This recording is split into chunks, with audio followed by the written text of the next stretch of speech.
So before we start talking about things like how to do a habitat assessment, I just wanted to do a quick river tour with you guys to show you guys some features of what makes good salmon habitat and some different definitions of things that we're going to be talking about again and again in this module. So one thing that we're going to be talking about a lot is the shape of rivers, sediment size, and how that relates to water flow. So I'm here on Padding Creek, and as you can see, I'm here in a place where there's a bend in the river. And one of the things to notice here is that a lot of times when there's a bend in the river, you have an outside bank of the river that's being eroded away, and you have an inside bank of the river, which I'm standing on, which has more gravel on it.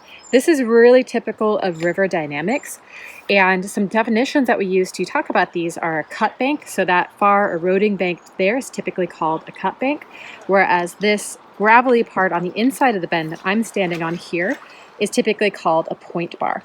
Now, a point bar is an important feature because even though it's not underneath water right now, when the river is at high flow, it does become submerged. In the summertime, and as flows get lower, it'll become a larger and larger point bar.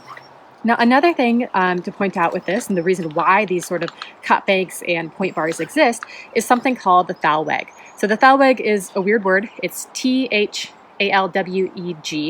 So thalweg is basically just the part of the river that's flowing the fastest. In a straight river channel, it's typically towards the middle, and it's the part of the river that is also typically, although not always, the deepest. You can visualize it here by looking at the bubbles. So you can see there's kind of a line of bubbles here, and those line of bubbles kind of all line up and show you what part of the river is moving the fastest. You can really see it very well over there. So there's quite turbid water over there that's moving very fast, some rapids there. You can see a line of bubbles there. So when you are on a straight part of the channel, it's going to be pretty much in the middle usually. When you get to a bend like this, the thalweg actually goes towards the outside of the channel here. So it pushes towards that outside bank there. And so here, when you have a bend in the river with a point bar and a cut bank, that thalweg is going to be closer to the cut bank than it is to the point bar, and that's what creates the cut bank and what creates the point bar. This is really typical of rivers that are pretty low gradient, so you typically don't see this in rivers that are way up in the headwaters. Those tend to be straight because they have enough water velocity that they just shoot downstream. Whereas rivers like this that are more in a lower gradient part of the river system, you tend to get these meanders in the river, and that's caused by that thalweg, that point of velocity that's moving the fastest, going around these cut banks, eroding the cut banks, and eventually, if rivers are left to their own accord, they'll bow out so much that they eventually pinch off and make what's called an oxbow lake. Other features that are really important for salmon habitat include undercut banks. You can see here on this part, I'm standing at a pretty long undercut bank. So the bank is actually caved in underneath where those ferns are. And salmon really like those. So these are really nice little hidey holes that juvenile salmon can get under, and they can hide underneath by the root wads, and that makes up really good salmon habitat as well. Also, large woody debris, overhanging root structures, and overhanging vegetation. All of these roots here, all the vegetation, the undercut banks, these really just provide really great juvenile salmon habitat. Like I said, juveniles like to hide from predators. It's also a lot cooler underneath undercut banks and underneath vegetation. So these are all really important features that are typically a part of habitat assessments.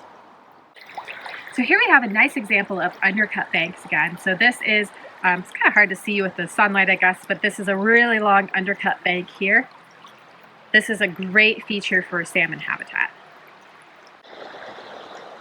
Here's another good example of the thalweg. So you can see that line of bubbles floating downstream there. I'm standing on a point bar here.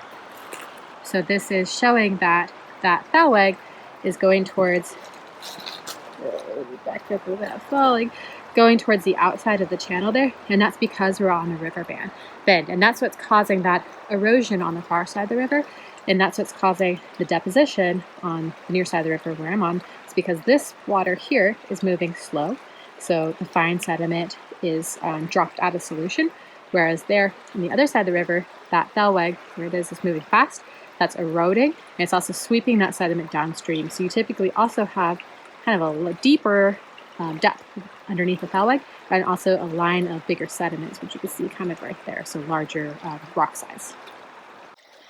Another concept in habitat surveys that's standardized is defining what the right-hand side and the left-hand side of the river are, because that's going to change depending on whether you're facing upstream or whether you're facing downstream. So it's standardized in habitat assessment that you stand, it's skiers right and skiers left. So you stand looking downstream. So this would be river left and that would be river right. And that's really important because when you're establishing site monuments, you need to be able to say which side of the river it's on. If you have the wrong side of the river, it causes a lot of chaos. Also, sometimes there's certain measurements that you might take on one side of the river and again on the other side of the river. Like for example, we're not doing riparian in this module, but if you're doing riparian assessment, like what the tree canopy looks like on the side, you would need to signify whether you're doing river left or whether you're doing river right.